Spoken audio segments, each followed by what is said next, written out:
Hello and welcome to AM Guide Assam. Anganwadi কৰ্মী আৰু সহায়িকাৰ দৰমহা বৃদ্ধিৰ ওপৰত যোৱাকালি কৰ্মী আৰু সহায়িকা সন্থাৰ মাজত এটা মিটিং হৈছিলে আৰু তাতে তেওঁলোকে কেইবাটা গুৰুত্বপূৰ্ণ সিদ্ধান্ত লৈছে। সিটোৰ লগত একত্ৰিত হৈ তেওঁলোকে এইকেইদিনত ভালেখিনি কথা ডিছকাশ্যন কৰিলে। যেহেতু মুখ্যমন্ত্ৰী কৈছিল যে পূজাৰ আগত বা পূজাৰ পিছত কিবা এটা ভাল খবৰ দিব, মুখ্যমন্ত্ৰীয়ে কথা এটা কোৱাৰ পিছত তাৰ পিছত আৰু তেওঁলোকৰ কোনো ধৰণৰ খবৰ নাথাকে। এটা জাষ্ট ষ্টেটমেণ্ট এটা দিব, কৰ্মী আৰু সহায়িকাসকলক এটা সান্তনা দিব, অমুক দিনত অমুক কামটো আমি কৰিম। তাৰপিছত সেই ডেট অহালৈকে আৰু কোনো ধৰণৰ কোনো ষ্টেটমেণ্ট তেওঁ নতুনকৈ নিদিয়ে।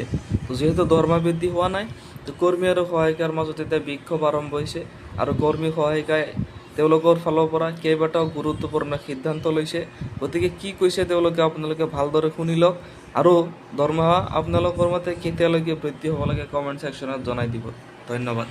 এতিয়া জাজিকুনা সন্থাৰ লগতে অসম ৰাজ্যিকেও এই সোণালী জয়ন্তী বৰ্ষ উদযাপন কৰিব লৈছে। ICDSৰ এতিয়া বৰ্তমান 50 বছৰত ভৰি দিবলৈ গৈ আছে। আমি সেই হিচাপে সোণালী জয়ন্তী উৎসৱটি আজি আয়োজন কৰিলোঁ। এই আয়োজন কৰিলোঁ ঠিকেই, কিন্তু আমাৰ এই 50 বছৰত অংগনবাদী কৰ্মী সহায়িকাৰ যি দুখ দুৰ্দশা, সেই দুখ দুৰ্দশাৰ খাম নাকাটিলে। কাৰণ আমাৰ আজিলৈকে মাননি বৃদ্ধি নহ'ল। মাননি বৃদ্ধিটোৱেই আচলতে আমাৰ মূল সমস্যা। কাম বঢ়াই দিছে, আমি সেইখিনি কাম কৰিছোঁ, নিয়াৰিকৈ কৰিছোঁ, কিন্তু আমাৰ মাননি বৃদ্ধি আজিলৈকে নহ'ল। এগৰাকী কৰ্মীয়ে পায় 6,500 টকা আৰু এগৰাকী সহায়িকাই পায় 3,250 টকা। সেয়াৰে কিন্তু ঘৰ এখন চলাত বহুতো অসুবিধা হয়। এই মঞ্চৰ পৰা মাননীয় মুখ্যমন্ত্ৰী মহোদয়ক আমি আহ্বান জনাইছোঁ, যাতে আমাৰ দুখ দুৰ্গতিৰ প্ৰতি লক্ষ্য ৰাখি আঁচনিখন নিয়াৰিকৈ আৰু যাতে চলি যাব পাৰে, দীৰ্ঘায়ু কামনা কৰিছোঁ।